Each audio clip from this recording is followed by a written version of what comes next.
hatua. Anza kutembea na Roho Mtakatifu. Muulize maswali. Mimi mama atakuwa mtakatifu peo. Akanipa na Yakobo 3 mstari ule pale anaposema kwamba asiyejikwaa katika kunena huyo ni mkamilifu. Alinipa maandiko mawili. Nikaanza kuombea kinywa changu. Asiyejikwaa katika kunena huyo ni mkamilifu. Asiyejikwaa katika kunena. Kwa hiyo nikagundua kwamba wengi tunamkosea Mungu kwa kunena, na ni kweli. Watu wengi sana wananena mambo ya sofa. Mwanzo kama amepitia mahali bala kumtia mwana mkatisha tamaa. Haya, twende tukanani, tunaenda kufika mwisho hapo. Hebu tuone Mathayo. Tukikubali kubadilika, Roho Mtakatifu atatusaidia kwa kututia nguvu. Bila nguvu za Mungu hatuwezi kubadilika. Hapo ndio tunamhitaji sasa Roho Mtakatifu sana. Hauwezi kubadilika bila nguvu za Mungu. Nguvu za Mungu ziko kwenye neno lake. Nguvu za Mungu ziko kwenye maombi. Na nguvu za Mungu Roho Mtakatifu ndiye anayetupa. Na wakati wa maombi pale tunaponena kwa lugha za sasa, tukijua kwamba kunena kwa lugha ni wewe unaongea na Mungu peke yako. Mtu anenaye kwa lugha haongei na wanadamu. Biblia inatuambia anaongea na Mungu moja kwa moja. Nilipokuta ile andiko nikasema nitakuwa nanena kwa lugha. Nanena nikilala, nikishoka nanena. Maana nataka niongee na nani? Na Mungu. Hilo andiko mnajua liko wapi? Wakati wanajua liko sikulia andiko. Liko kwenye Wakorintho wa kwanza sura ya 14 mstari wa 2 na wa 4. Kama sijakosea. Naomba mtu mmoja prove. Usikuteni wa 2. Lakini siko huko. Hebu tuone Mathayo 5:48. Mathayo 5:48, tumsikie na Yesu mwenyewe. Basi ninyi mtakuwa watakatifu kama Baba yenu wa mbinguni alivyo mtakatifu. Ni Yesu anazungumza. Kule tuliona ni Paulo alikuwa anaonya wa Korintho walikuwa na tabia, kwa hiyo akawa anawaonya. Sasa Yesu anawaambia. Yesu anasema basi ninyi mtakuwa watakatifu kama Baba yenu wa mbinguni alivyo mtakatifu. Hebu tuangalie. Kama unaandika kichwa cha habari kingine nzuri, hebu tuandike. Nini kitatufanya tuwe watakatifu au wakamilifu? Tufanye nini ili tuweze kuwa watakatifu na wakamilifu? Tufanye nini? Usipoandika sasa tufanye nini sasa? Ya kwanza kabisa tunaenda kumaliza pia hapo. Ya kwanza kabisa uwe na neno la Mungu. Wakolosai 3:16. Paulo anawaambia tena Wakolosai. Mtu mmoja atafuta utasoma maana liko kwenye hiyo. Kunayo mengine ndio kana nasema utaandika ni wewe tu kwa vile ni mfano natoa, lakini hilo liko kwenye somo. Wakolosai 3:16, naomba mtu mmoja asome. Amen. Neno la Kristo linalikaza wingi ndani yenu katika hekima yote. Bishana na kuonyana kwa zaburi na nyimbo na tezi za rohoni. Huku mkimwimbia Mungu kwa neema mbinguni. Neno la Kristo nalijae kwa wingi ndani yenu. Neno la Kristo. Ukishaokoka neno. Mimi nilikuwa natembeaga barabarani. Mtu wakati mimi nilitoka dini yangu ilikuwa na utaratibu wake, kwa hiyo atakuwa na neno. Mtu akiniambia mstari fulani, natafuta. Naomba kalamu. Naandika hapa. Lakini nikifika nyumbani dakika moja naenda kufunua na naandika kwenye daftari na nanukuu mstari. Sio kama nasoma naandika. Wakati ananielewa. Kwa namna hiyo nililijua neno la Mungu sana. Niko ofisini, niko na diary yangu ya ofisi. Kwa hiyo kwa vile naandika maandiko huku na nukua, tunaona somi Biblia hapa. Nimeshazoea. Wakati naandika kuna kitu pia kinaingia. Kwa hiyo kama sina mteja nilipokuwa pale ofisini, nilikuwa na diary. Hata akipita manager, anasema mfano naona atafakari. Naambia hebu sina tafakari. Anafikiri natafakari yale mambo ya pale. Lakini mimi natafakari neno. Maana neno la Kristo nalijai kwa wingi, ulitafakari. Na kitu nilichoshangaa, kuna mtu alikuwa mshirikina. Anasema hii flow yenu hii hamna. Kuna mama mmoja ni moto. Watu wakaja kanambia kuna mshirikina mmoja amekuja hapa amekuonyesha saweti wewe ni moto. Ni kwa sababu gani? Na tafakari neno. Niko vizuri lakini natafakari neno. Na nimetumia akili, ndio maana kwa hekima. Yaani hekima, kama ningekuwa na hii Biblia pale kwenye meza, meneja alipokuwa mpita na baba mtu naomba na tafakari. Na tafakari nini? Zile ajenda za ofisi. Lakini ningekuwa na Biblia ngeniambia mtu unaleta kanisa huku. Umenielewa kitu ninachokwambia? Hakuna mtu ambaye hapendi maombi. Ngoja tuende hiyo hatua. Neno la Kristo nalijai kwa wingi. Maombi ni nguzo ya Mkristo. Sijafika kwenye maombi. Tuko kwenye neno. Amen, watu wa Mungu. Yesu ndiye aliyetupa mamlaka juu ya wote wenye mwili. Aliyepewa mamlaka juu ya wote wenye mwili. Umenielewa eh? Tunapokea uzima wa milele pale kumjua Mungu. Hebu twende nani? Twende ile nani Yohana 17 mstari wa kwanza mpaka wa 3. Hapa nilikuwa naomba tena. Na wakati naendelea nisoma kaniletea. Zamani nilikuwa wakati nimeokoka nikawa najiuliza, niangalieni wote. Nikawa najiuliza, hao wameniambia nimeokoka, nimepokea uzima wa milele. Kuna kitu nataka uende ukafanye, mjini kijana utatoka. Nikamwambia, sasa Mungu, nitajuaje nimepokea uzima wa milele? Na mimi ndio yule tu najiona. Huo uzima ukoje?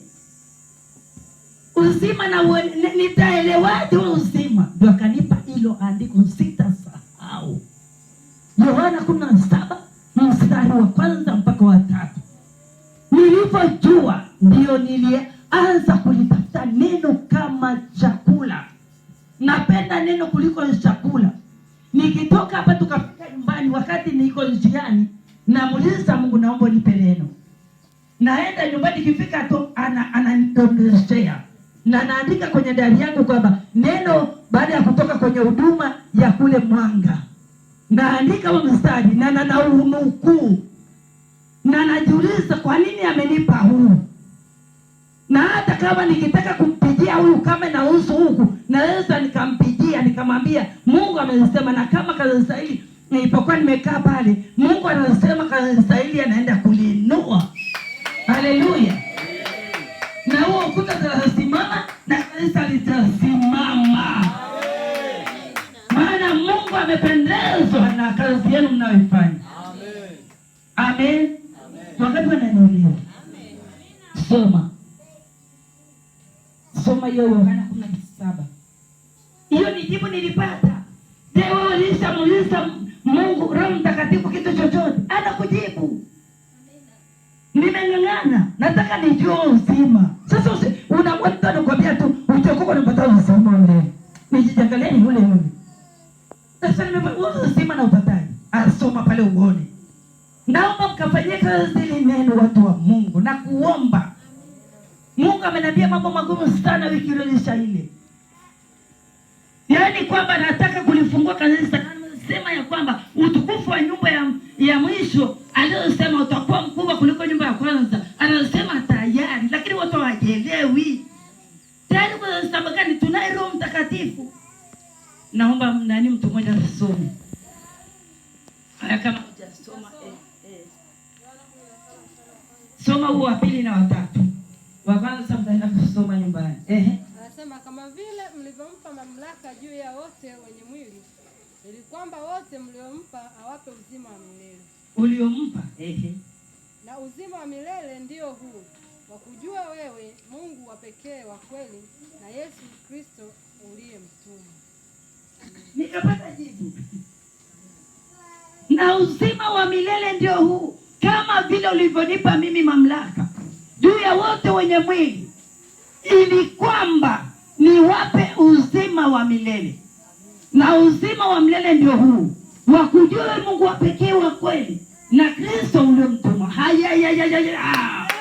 Nikaanza kumtafuta Mungu, nikataka nimjue Mungu. Nikifunga na kuomba nasema, Baba nafunga nataka nikujue wewe. Nikifunga na kuomba nataka nimjue Yesu. Nikaanza kusoma kitabu cha Injili ili nijue Yesu alipokuwa hapa duniani alikuwa anatembeaje, alizungumzaje na wenye dhambi, alikaaje nikapata yote, nikasikia amani, nikamjua Yesu. Wamjue Mungu wa pekee, nikajua Mungu ni wa pekee wa kweli. Na mwanae Yesu Kristo nilimuuliza, jamani, nataka nijue uzima ni upatapataje? Mnaniambia ni aliyeokoka amepata uzima. Sasa nikaanza sasa kutendea kazi, natafuta kumjua Yesu. Nitenda mahali pote nikukuta kitu atiko vizuri, na kuja na muuliza Yesu. Nilikuwa na siku yangu ya Jumamosi, nakaa kwa ajili ya kumuuliza maswali, mambo magumu niliyokutana nao nje, labda watu wanaongea au kwenye Biblia nimenikatatiza. Namwambia Bwana, hili na hili sijaelewa. Na yule aliyekuwa anahubiri anasema 1 2 3. Na hapo sijaelewa, nataka nijulishe vizuri. Sasa siku ikishaenda Jumamosi ndio siku yangu, ananijibu, napeleka, alafu ananiambia na kujibu swali fulani. Nilikuwa baada ya kujua hivi, nilimwambia Mungu, mimi niko tayari nikutumikie. Kama ndio hivyo niko tayari nikutumikie. Baba, kama ndio hivi nataka nikutumikie. Mimi mwenyewe kwa hiari yangu. Umenielewa? Baada ya muda, umenielewa, nikaenda kwenye semina wanawake. Mwanamke mmoja kanahubiri anasema, wewe sikumtumikia Mungu mpaka uchemshwe. Zamani hizo upeleke kwenye jikaango, hata kama ni kweli. Lakini sasa mimi sijui. Mimi nasema nataka mtu pale nipeleke kwenye jikaango na nikaanga. Nikaenda nikamwambia Mungu, wale wanazungumza sasa unanikaanga lini? Wakati mimi mwenyewe ndio nataka nikutumikie. Unanielewa tunachokambia? Sikumbuki kwa sababu ya shida yangu, lakini Yakobo alinijibu. Nani anakumbuka ile andiko la Yakobo? Hilo ni Yakobo. Nikaelewa. Umenielewa? Yaani mtu tamaa zake mwenyewe. Yaani mtu ana ile tamaa zake mwenyewe. Mama Bisho, hilo nalijua ni bwana. Tamaa zake mwenyewe. Umenielewa? Lakini yeye Mungu amfanye nini? Amkaanje mtu. Haya, tuendelee. Sasa unaona, nilipata ufunuo hapo kwamba uzima wa milele ni pale unapomjua Mungu. Unapojua Mungu ni wa rehema, unapoenda mbele zake, kwa vile utaanguka, utaomba na machozi kwamba nimekosea tena, wewe baba yangu ambaye umetukuka sana, nisamehe Baba. Kwa sababu umemjua ni Mungu anainua. Wakati umeshuka mpaka chini, hautaenda hangaika. Hutaenda sio kwa manabii wala kwa nani. Utaenda chini, wewe Mungu nainua, niinue, niko chini. Unaandiko lako unasema, wewe muinua mtu kutoka mavumbini na kumkatisha na wakuu. Baba, niko mavumbini kabisa. Kwenye eneo hili na hili, niinue Baba, anapoinua. Na hapo anaposema niinue, unanena kwa lugha. Unaponena kwa lugha na kutia nguvu, unatoka mahali pale. Tuondoke hapa. Wangapi wamenielewa? Ingine ni la pili, ni neno la Mungu. La pili ni maombi. Amen. Maombi, tunaenda kumaliza. Kupenda maombi. Maombi ni nguzo ya Mkristo. Maombi ni nguzo ya Mkristo. Nikuuliza swali. Unaona hii nyumba inasimama? Maombi ni nguzo ya Mkristo. Kama una maombi ni shida. Hamna kitu. Maana nimekuambia wewe unazungumza na Mungu kwa njia ya maombi. Na Mungu anazungumza na sisi kwa njia ya neno lake kama hivi anavyoongea. Wangapi wananielewa? Mnanielewa? Naomba mnielewe kabisa. Ile tunaenda. Hii nyumba ilikuwa naongea.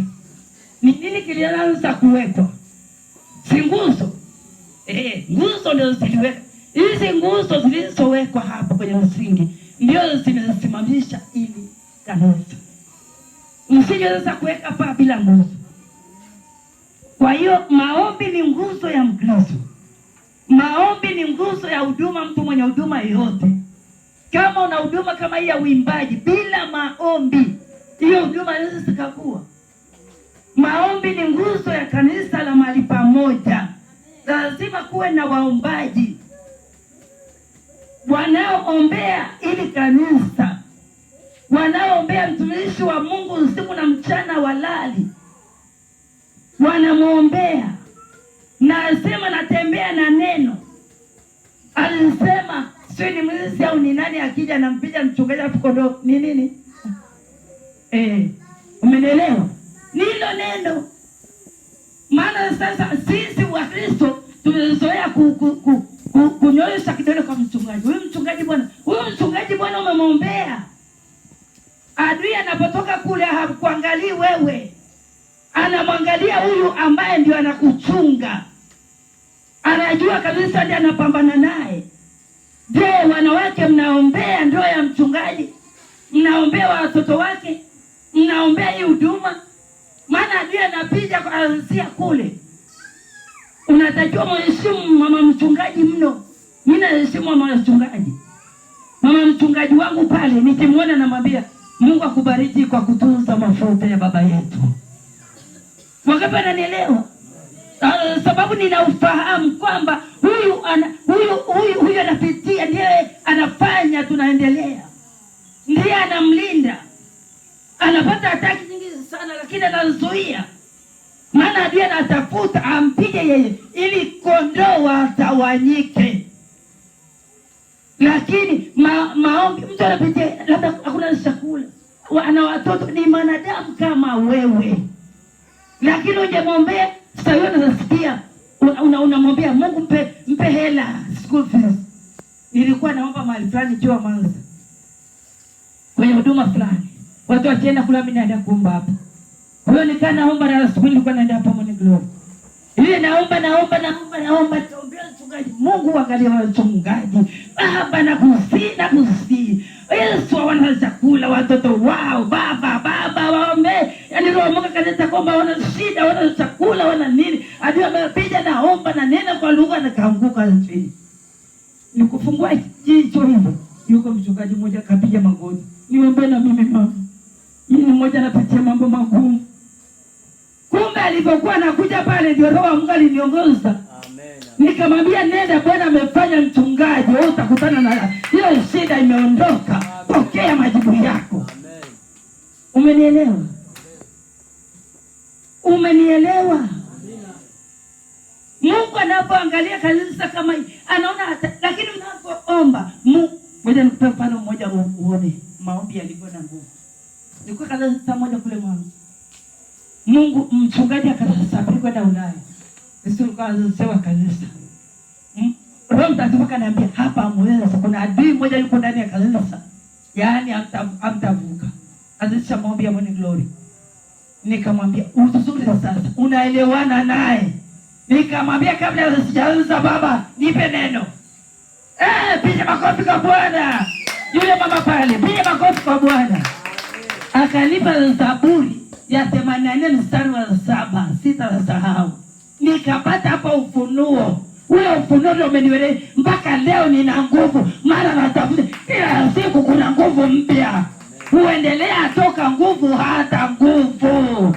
Kila mmoja Sayuni mbele za Mungu.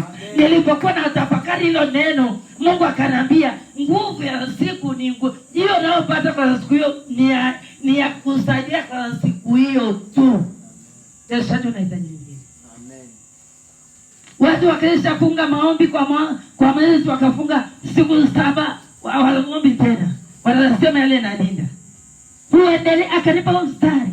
huendelea toka nguvu hata nguvu, huonekana. Maana nimesoma, yaani ukaingia mpaka ndani, huendelea toka nguvu. Hebu sema huendelea toka nguvu hata nguvu, huonekana Sayuni. Kila mmoja, sio uombewe. Amen. Nikaanza yale maombi. Wewe, dini zote walikuja pale. Sema dini zote. Maana na sio maombi ya saa 12 kama navyoona huku Mwanza. Ni huku Arusha. Ni saa 11. Maombi ya saa natakiwa nipande halisi ndio niende mpaka kanisani. Hilo na alikuwa yaendi mapema namna hiyo. Nikashuhudia mtu wa jirani akakubali, alikuwa na double cabin. Alipokuwa naona napiga maombi akakubali. Tukawa tunatumia gari yake. Piga makofi kwa Bwana. Ana kila kitu jamani, huyo Mungu. Unaelewa tunachokwambia? Tukawa tunaondoka, ile familia kaokoka wote, baba na mama na watoto. Asubuhi saa 10:30 wameshantitia, tunaenda kanisani, tunaomba, piga maombi, piga dini zote walikuja pale. Wengine anakuambia nilipokuwa napita hapo, nikasindo anaweka karai lake pale lenye vitu ametoa kule Marono. Anaingia kanisani anaomba. Umenielewa? Lakini nimesikia na ameniambia neno hilo uendelea toka ushuhuda. Siku moja nikiwa naomba, watu wametulia kule wanaomba. Na nena kwa lugha na nena kwa lugha. Ghafla nikaona maono. Kuna shimo kubwa. Mchungaji kuna mtu anamtumbukiza. Nikakazana, niangalieni wote. Nikakazana kunena akutumbukia. Amen. Hakutumbukia. Baada ya siku 3 mchungaji anapita. Jamani. Nini mchungaji? Nimeitwa wizara ya mambo ya ndani ya nchi. Na barua hii hapa. Sijui kuna nini. Umenielewa? Kama nisijeomba alikuwa afutiwe ile nani, yani ile ndani yake nini? Usajili wa kanisa. Na walioandika ni watu waliookoka. Na nilipopiga baada ya kuona hivyo, nilifunga siku 3 bila kumwambia. Wewe ni mlinzi, una sababu ya kwenda kumwambia. Sikumwambia hata nimeona nini. Anaomba siku ya 3, nimemaliza maombi ya kufunga. Yeye ndiye anatuita wazee wa kanisa, kuna 1 2 3. Na sikumwambia hata niliona hivyo. Nikamwambia mchungaji, nenda, Mungu ni mkubwa. Naenda natoa wapi nauli? Na nimeambia tarehe ndio mwisho. Nilikuwa na kibabu changu cha watoto cha school fees. Nikaenda nikakibomoa. Sitakanasahau. Nikakuta postini. Nikamwambia nisema mchungaji nenda.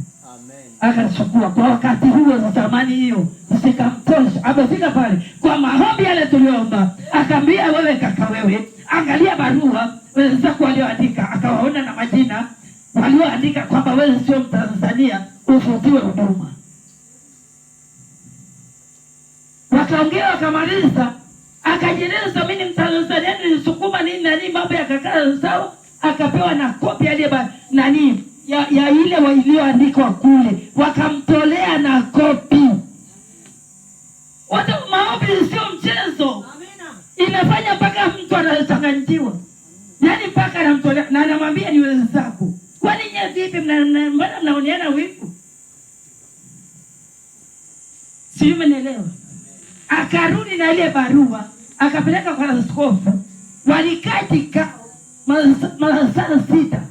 Hakuna solution. Maana ni kitu kilikuwa kimepangwa. Kwa maana hiyo, kama sikuwa nimeomba yale maombi, mambo mengi Mungu anasema hakuna kitu chochote kinachoweza kutokea kwa mtu aliyokoka isipokuwa amefanya, ameonyesha, amejulisha. Sasa anakujulisha wapi? Wewe uko na mambo yako. Wewe unahangaika na mambo yako. Wakati ananielewa. Ngoja tuende hapa pengine. Umenielewa maana ya maombi? Sasa hapo anasema kwamba unaonaje Yesu? Twende Waebrania. Mfano wa Yesu, Waebrania 5:7. Yesu akiwa hapa duniani, mimi nataka mfano Yesu. Akiwa hapa duniani ukifika nani saa 7 imefika, nataka tu bado dakika chache nani Waebrania 5:7. Amina, nitasoma. Anasema yeye siku hizo za mwili wake akiwa hapa duniani alikuwa na mwili kama wewe. Tuendelee. Alimtolea yule awezaye kumwokoa na kumtoa katika mauti. Alimtolea yule awezaye kumwokoa na kumtoa katika mauti. Kwa nini? Maombi na dua. Twende taratibu wewe mtoto wangu mzuri. Kwa maombi na dua pamoja na kulia sana na mambo manne. Wewe unapopita katika mambo magumu, una kitu alikuwa ananiambia niombee mwezi ulioisha. Akaniambia hili jambo, omba kwa kutumia aina zote za maombi zilizo kwenye Biblia. Yaani siku nyingine niomboleze, siku nyingine ni msihi, siku nyingine nifanyeje? Maombi yote aliombe, nifunge. Umenielewa? Kuna jambo ulilonalo, ndoa yako haijafunguka, maana wewe unalalamika tu badala ya kumtolea Mungu, ya kumwomba Mungu. Watoto wako bado wanaangamizwa na shetani kwa sababu hujaenda mbele sasa na kumwambia watoto wangu. Kwa nini? Mimi nilimwambia kuhusu watoto wangu, Mungu, mimi watoto wangu shida nini? Akaniambia, mwanangu, nikwambie ukweli, ni adui anapambana na watoto wako. Alipokushindwa wewe, ameamua kupambana na watoto wako. Lakini mwanangu, watoto wako nitawalinda. Amen. Wanachotaka tu kuzimu, waache kuomba. Maana wanakuja mpaka watu wananiambia, unaombea Tanzania. Kwa nini naombea Tanzania? Na sasa hivi naombea watoto. Na Mungu amenipa mambo ambayo shetani anapanga juu ya watoto, na tumeshategua. Patie Bwana makofi, haleluya. Na nikasafiri toka Arusha mpaka mkoa mwingine alioniambia. Kuna mambo waliandika pale wakaweka. Na wanataka baada ya muda tuwe na watoto wanaomcha Mungu Tanzania. Na namba 2, wanataka Tanzania iwe maskini. Na unanielewa? Yaani wanafunga fahamu. Wanakuja wanatuteka, wanachukua vitu vyetu hivi sisi tumekaa tu kwa sababu tuombi. Na achilia roho ya maombi kwenye hili kanisa. Na achilia roho ya maombi kwako. Na achilia roho ya maombi. Wangapi wananielewa? Wewe kijana umetoka kazini, unakimbilia nini nyumbani? Sasa uje hapa uombe. Mungu, ombea kanisa. Mungu amesema utukufa nyumba ya mwisho utakuwa. Baba, tunataka tukuone, walete watu. Watu waokoke Yesu. Lia, watu wataokoka. Umeendelea ninachokwambia? Mpendwa, watoto wangu, huyo mmoja anakuja hapo. Ananiambia, mama, hayo maombi yako mama yangu, sadaka zako unazotoa, mimi sasa nimefanya leo hivi. Na mimi sitaki mama, maana najua nitaenda motoni nikifa ninakunywa pombe. Mtu ameokoka na alafu anawarudisha kuni. Umeendelea ninachokwambia? Wenzangu mama wana mangeu, wako soba, lakini mimi angalia niko smart mama. Sijui manielewa. Na napita kwa saa 8 za usiku na saa 9. Huyu Mungu ananilinda mpaka nakuja nyumbani. Na yuko vizuri.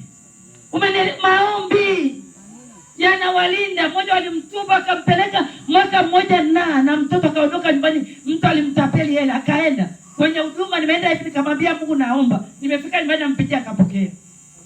Tuliomba na mabishop, tuliomba, tukaona maono. Amefichua kule alikuwa hapo. Baada ya muda mama mtoto anakufa. Naongea na mtoto hivyo tunaomba. Na yeye mwenyewe mama hivi na hivi. Sasa hivi ameshatoka na hela nilipata wapi? Chukua hela. Natuma. Hamna chakula mama, natuma. Mama hivi na hivi. Mtu mmoja aliyekuwa nimemwona shule moja alikuwa anafundisha. Akamwambia hadi atukaanza utafuta uko wapi? Mbona ndio kuna shule? Inapokuambia akaenda, natuma hela napata tusuta kukopa. Mungu ananitumia, mtu ananitumia hela, mamtima mtumia hela, nachukua natuma. Sasa hivi ni mwalimu Dodoma. Na tena hana sifa ya kuwa hata na nani. Alipofika pale, yule aliyekuwa mwalimu mkuu akaweka pembeni, alafu akaweka mwalimu mkuu. Nikamwambia wewe mtoto wewe, usije ukatafuta tena maneno. Hapana mama, tuko tunaelewana vizuri. Huyu Mungu nakwambia anafanya. Na yule mtoto anasoma bure. Na ni shule mbili alipata. Ile moja kule ni Geita. Walipomwita mwingine tena akampigia. Anasema ngoja ni Dodoma. Anaenda Dodoma. Anasema hapa mama mshahara ni mkubwa na ni pazuri. Akaenda Dodoma. Yule wa kule alilia. Maana alikuwa anamuona. Aso ana cheo, yaani hamna. Wangapi mnanielewa tu wa Mungu? Yesu mwenyewe aliomba dua, maombi, dua, kulia sana na kwa machozi. Mungu akafanya nini mtoto wangu? Soma malizia. Soma kwa sauti, sio kwa sikiliza watu. Tarudia. Pale mwishoni huko ndio waambia wameelewa. Anasema akasikilizwa kwa jinsi alivyokuwa mcha Mungu. Alisikilizwa. Kwa hiyo yeye alimtriti mtoto wake akiwa duniani kama mwanadamu kabisa. Na ndio maana alipokuwa anamuuliza maswali, wanamwambia sifanyi neno lolote binafsi. Nafanya kile nilichoona babangu akifanya.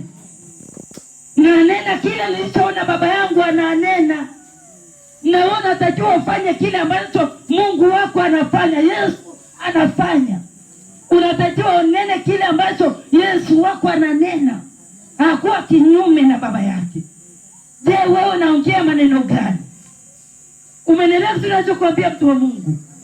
Akasikilizwa kwa jinsi alivyokuwa mcha Mungu.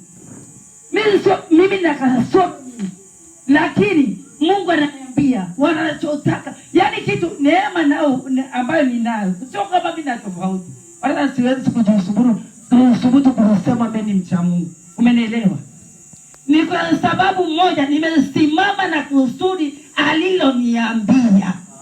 Na ndio maana kaniambia wanachotaka tu mwanangu uache kuomba. Na usiache kuomba, nitakulinda na uzao wako. Wangapi wamenielewa? Wangapi wananielewa? Unafanya nini kwa Mungu?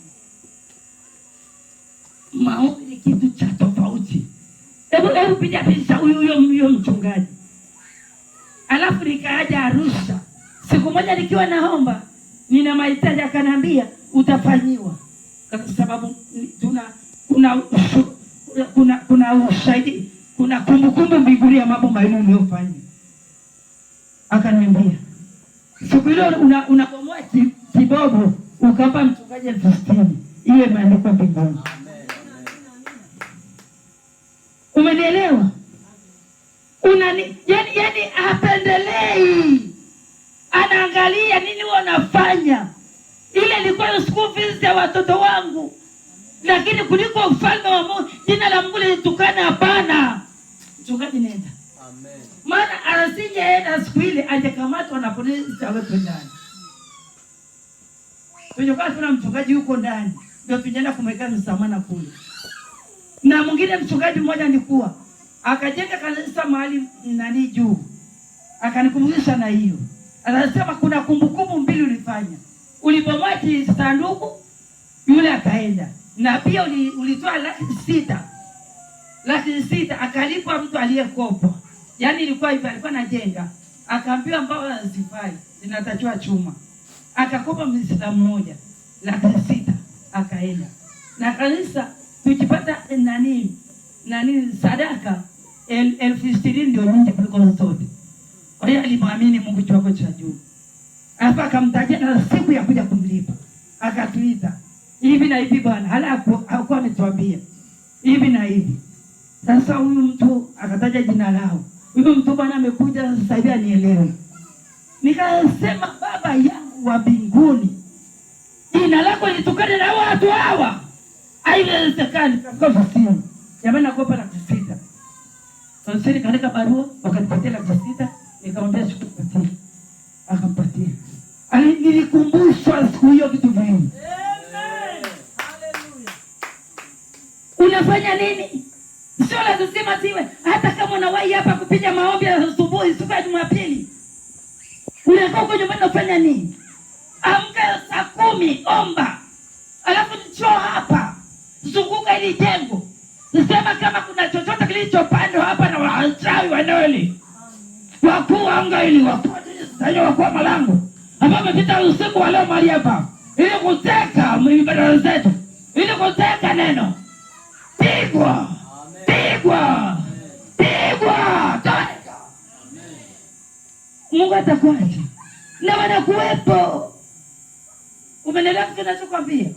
Ndio maana unaenda kanisani unakuta tu wanasinzia tu. Ni roho imesiliwa. Tena wakati wa neno ndio watu wanasinzia. Maana wanajua ukipokea neno ndio unafunguliwa.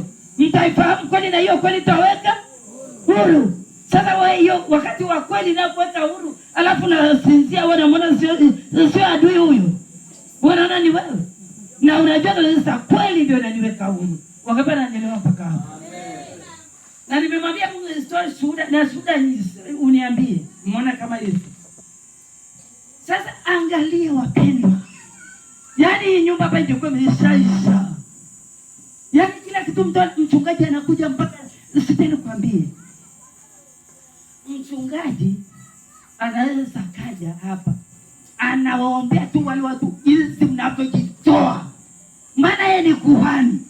Na kazi ya kuhani kupeleka mahitaji ya watu kwa Mungu na kuwaletea majibu. Yeye ni kuhani wa hapa. Lakini wewe ni kuhani. Kuhani kazi yake ndio hiyo. Sasa yeye anakuja hapa anapoona mambo yanaendelea, anasema Mungu wangu. Au mtoto kijana fulani baba, ona anapojitoa na kusi Mungu umuonekanie. Mungu yule mama halali akija tu saa nyingine namkuta naomba hapa. Anafajia huko nje. Ndiye anayefanya usafi kote huku. Unataka sanduku. Asubuhi 12 niko kwenye maombi. Wakati nimesha staafu. Maombi mpaka saa 4. Kama ni Jumatatu na deki kazi nzima. Mchungaji mmoja alikuja kaniambia mama. Na uso wangu hii. Jumapili yani lazima niwahi. Nafanya nini na kila kitu napanga na kila kitu. Namwambia mtoto wangu nataka upate kazi twende. Namwambia bila kapiga magoti pale. Baada ya kudeki kanisa, piga magoti mwambie Mungu nikumbuke na mimi. Akapata shughuli. Umeelewa tunachokwambia? Watu wanaanza wananiambia mama, mbona ni kanisa na vijana? Wewe una date kanisa na vijana wamejaa. Hawajitambui. Siwalaumu. Hawaelewi. Namba uelewe sasa wewe kijana ulioko mali hapa. Kama usimulize mchungaji, muulize Roho Mtakatifu nifanye nini? Au hata asiposema kile unachotamani kufanya, kama ni usafi kwa nje binti wai, fanya usafi mwa majani kwa muda wako alafu nenda. Amina. Wakati wamenielewa, tunafika mwisho. Amen. Namba 3. Haya neno kuna maandiko mengi sio ngapi lakini mnayajua. Neno na maombi vinakwenda pamoja. Tunatakiwa tuombe sawa sawa na neno. Mungu analitazama neno lake apate kulitimiza. Anasema njoo tuhojiane. Isaya 43:26. Unikumbushe na tuhojiane. Eleza mambo yako upate kupewa haki yako. Sasa hiyo haki unapewa ukikaa nyumbani uombe. Unakuja mpaka kanisani. Watu wanakuja kanisani. Wanakaa hapo nje eti. Wanapiga stopa na subiri saa 3:30 baada ya yangu. Wakati wa kuingia huko ukaomba.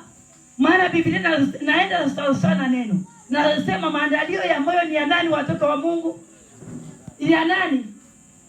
Ya mwanadamu. Maandalio ya moyo ni ya mwanadamu. Jawabu la ulimi natoka kwa nani? Maana unakuja hapa unaanza kumsifu Mungu. Unaomba. Unamwambia Mungu nionekanie leo. Mungu naomba umuonekanie kila mtu atakayekuja mahali hapa. Baba mchungaji ataposimama wakati wa neno unaombea yote unadama unamina damu ya Yesu kwenye madhabahu kila mahali. Hiyo damu ya Yesu unanena mema ikanene mema. Sasa mnakaa pale nje mnapiga Yesu unasubiri baada ya wakati adui ameshapanda mapando yake amemaliza. Siku moja nikiwa naomba maombi yangu maombi sasa kazi sana kulikuwa na hiyo hapa nilipokuambia huyo wakala alikuja. Nikamwambia mchungaji usiruhusu. Mchungaji nakwambia sasa hivi ninakwambia ukweli usiruhusu mwimbaji yote au wanasifa waje wapange hapa wanaimba bila waje kwenye maombi. Kwa hiyo wakawa wanakuja kule juu kwenye maombi, wanakuja tunaomba pamoja, tunaomba ndio sasa tukishuka ibada inaenda kuanza. Tunaomba muombaji mmoja mama likalipuka. Tumemchukua usiku, tumempeleka wapi? Tumempeleka mlimani, tumempa irizi, amekuja saa 9 usiku ameliweka pale madhabahuni. Siuna ndio tunachokwambia. Tulishapiga hiyo ya madhabahuni. Na sasa tulipiga, amekamatwa. Ndio maana akasarenda. Aliposhtuka nikamwambia unaendeka wapi? Usiku nachukuliwa. Hata usiku wa leo nilichukuliwa, nikapeleka kule mlimani, kuna kitu nimeleta, saa 10 nimekuja kuweka pale. Sijui mnaelewa tu wa Mungu. Ndio kuna hayo maombi. Ameweka labda kitu kimeweka pale, nikanisa watu wawe wanasinzi, watu wasielewane, matengano au roho ya mauti, magonjwa. Umenielewa? Au watu wasiongezeke ndani ya kanisa. Imepigwa kwa maombi.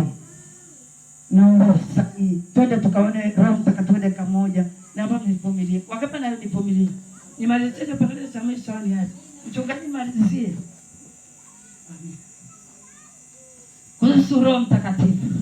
Nimekwambia maombi, neno na maombi vinakwenda pamoja. Tunatakiwa tuombe sawa na neno. Watu wengi sana hawana maombi ya muda mrefu kwa sababu hawana neno. Na ndani umjui Roho Mtakatifu. Wakati mimi naomba, Roho Mtakatifu ndiye ananipa maandiko. Kwa hiyo naomba sawa na maandiko. Ndio maana sikuwa nikiwa na neno kwa lugha, aliniletea hili neno la leo. Isaya 62. Mtatengenezea nyumba namna gani? Na mahali pangu mimi pa kupumzika ni wapi? Maana vitu vyote ni mimi nimeumba. Mtu yule anayemwangalia, aliyemnyonge, anayetetemeka anaposikia neno la neno la Mungu ni taa ya miguu yako, ni mwanga. Neno la Mungu ni nyundo. Kuna siku nilikuwa mahali naomba, akaniambia sahihi, tuma neno langu kama nyundo na kama nyundo na kama upanga. Yaani maana neno la Mungu ni upanga, neno la Mungu ni nyundo. Unachukua ile neno, ile nguvu iliyoko kwenye ile nguvu iliyoko kwenye neno upanga na kwenye nyundo pamoja. Maana kuona mapia hivyo, maana kuna vita kali, kuna falme, kuna mamlaka zimesimama, kuna madhabahu mbaya. Kwa hiyo tuma zote mbili mwanangu. Na tuma zote mbili. Pa pa pa pa pa pa kwa. Na kama kuna kitu hapa ndio kimepigwa. Yaani kimepigwa, kimepigwa. Wisha. Chochote Roho Mtakatifu akisha kiona basi. Amen watu wa Mungu. Ndio hilo neno. Vinaenda pamoja. Pia ni tofauti. Haya twende. Mungu anatazama neno lake apate kulitimiza. Tumeshaona Isaya 43:26. Mkumbushe. Tueleza mambo yako. Pata kupewa hai. Tunataka kanisa hili liongezeke baba. Tunatamani achilia upako kwa mchungaji wetu. Upako. Mafuta ya kibali. Akitembea tu tunasema ngoja tuone kwenye kanisa la mchungaji yule kelele. Mafuta ya kibali cha Mungu. Unafikiri adui na ibadi kibali? Watu wanakuona tu wewe kawaida tu. Lakini kibali cha Mungu kikiwa juu yako, basi kabisa. Amen. Ya mwisho 3. Hizi ziko nyingi na kitatu. Kubali kuongozwa na Roho Mtakatifu. Maana yeye ni mwalimu wako, ni msaidizi, ni mwombezi, ni mfariji. Yeye ndiye anayetupa ufunuo. Wakati unaomba ndiye anakupa ufunuo. Ufunuo ni kitu ambacho ameona. Ndio maana maombi ya wengi hayana nguvu, maana unaomba wewe. Haya twende. Warumi 8:26-27. Hiyo nilipata ufunuo mkubwa sana na leo nilifanya nilikuwa muombaji. Warumi 8:26-27. Nitasoma Warumi 8:26-27. Anasema kadhalika Roho nayo tusaidia udhaifu wetu. Kwa maana hatujui kuomba jinsi ipasavyo. Lakini Roho mwenyewe hutuombea kwa kufua kusoweza. Anasema na yeye aichunguza mioyo aijua nini ya Roho mwenyewe. Kwa kuwa huwaombea watakatifu kama yeye anachunguza. Kwa hiyo ukisema naleta kanisa la mahali hapa DFC, Baba namwambia Roho Mtakatifu, niko hapa, nitumie. Naleta kanisa, wanasowa kanisa, mashemazi, huduma zote kanisani. Roho Mtakatifu pita Baba, kagua mpaka kule nyumbani, maana wewe ni hicho. Kagua mpaka kwenye kanisa watumishi wako. Pita sahi Roho Mtakatifu. Alafu tunaliza rabo hiko robo randa baba. Yaani sio kwamba anafanya wakati umetulia. Wakati unanena kwa lugha ndio anapita. Rabakanda rabariko robo sanda rabakanda riko sanda. Baba, kwa jina la Yesu, kila roho iliyotuma kuzimu kupigana na mtumishi, kupigana na wazee, kupigana na kanisa la Mungu mahali hapa, kwa damu ya Yesu toeka. Haraka maisha patikana. Huku umewaza hicho, hilo liponena kwa lugha akakuletea. Na wapeka tufanya hivi, yaani ufahamu ufunguke. Sasa ukienda na hivyo, unaweza kuomba anaweza nikaomba masaa 6. Nani sio? Maana ni Roho Mtakatifu anakupeleka. Atakutoa hapa na kupeleka kule. Atakutoa hapa lakini nguvu anakutia. Amen. Siku moja mchungaji akaambia, wazungu sana misa kanisa akaambia kanisa liko wapi? Muulizeni mamtu. Huyu anaomba kama saa 6. Natoka baada ya mjini ndio mkuta yuko kule anaomba. Muulizeni anajua kanisa liko wapi na inaendelea. Nikanyamaza. Umenielewa? Sio mimi. Maana siko kazi nyingi. Aliniambia. Akaniambia. Mimi natafuta mtu ambaye yuko tayari. Si lazimishaji. Anaangalia utayari wako. Hata kitu kimoja tu jamani. Kimoja tu. Hata tukufanya kwa mtu tu kwa wamiliki. Acha huko tu. Ani ukafanya chochote tu. Hata ukasikia peleka kitu na unajipato kidogo, kila Jumapili unamwambia mchungaji chukua hii 30,000 hebu kafanya chochote. Au ukitoa na kula mafuta gani unanunua na mpelekea. Yaani kitu unachoweza akulazimishi. Ila akikuta mtu ananiambia nafuta seka mwanangu. Sasa nakosa watu. Taifa la Tanzania hapa nimeliombea. Wakati wa mwezi wa 10 mwanzoni akaniambia mnaomba vibaya. Unaombaje vibaya baba?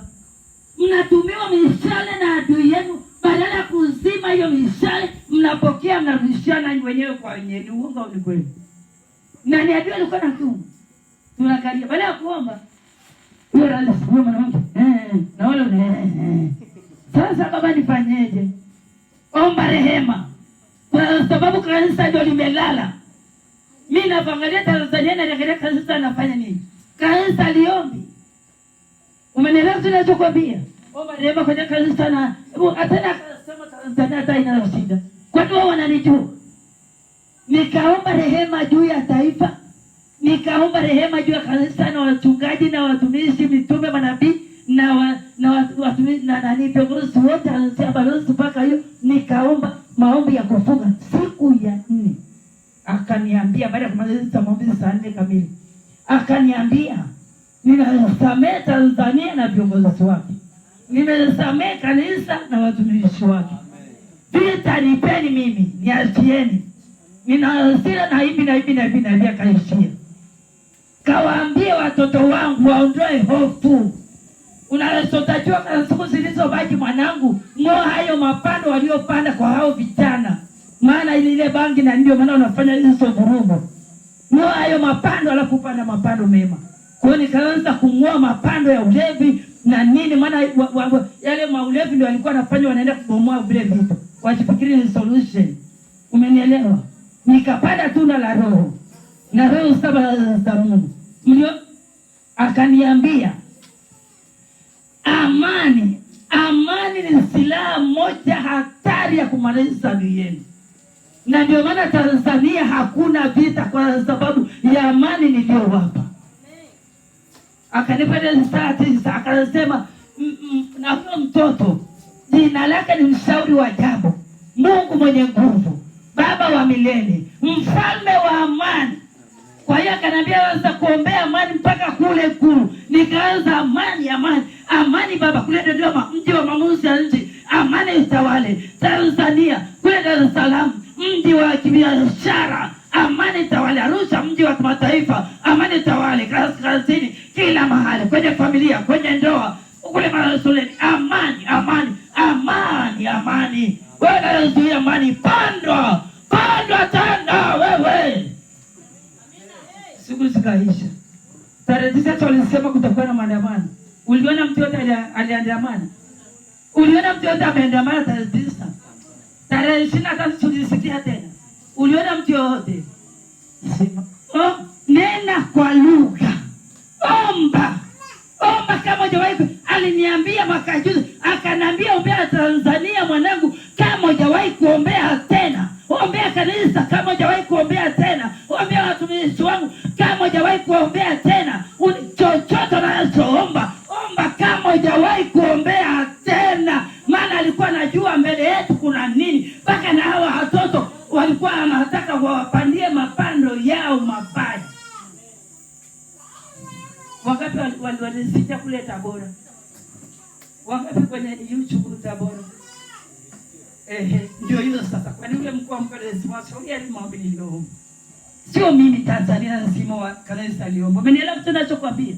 Mpaka yule mkuu wa mkoa anasimama sema inawezekani. Hizi ni kitu gani hivi? Hii mipira ina kitu gani? Na hizi ni kitu gani hivi? Akasema tuchukuliwe tuchome moto. Yule askofu na mchungaji kawekwa ndani. Kwa upelelezi.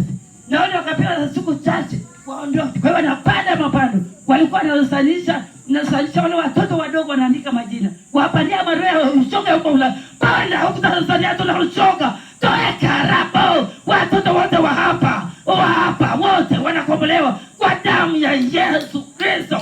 Mashule yote napeleka damu ya Yesu. Damu ya Yesu. Watoto ni wana wa Mungu. Ni watoto wa Mungu hao.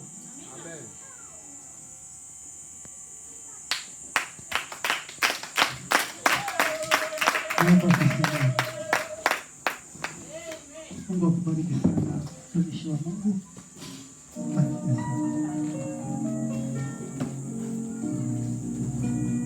Hebu kwa maneno umesikia,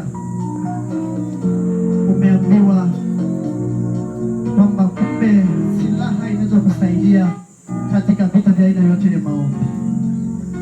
Pendwa, naweza kuwa unatembea kwa jinsi ukiona uko sahihi, lakini kumbe hauko sahihi. Lakini ukiwa muombaji, ukiwa unakaa, una utulivu, unajifunza neno la Mungu, utajua mengi.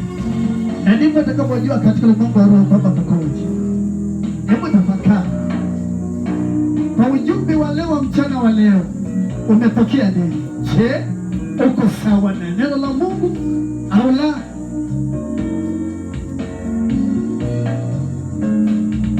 Tafakari wakati ukiabudu pole pole, hatimaye inaenda mbele za Mungu.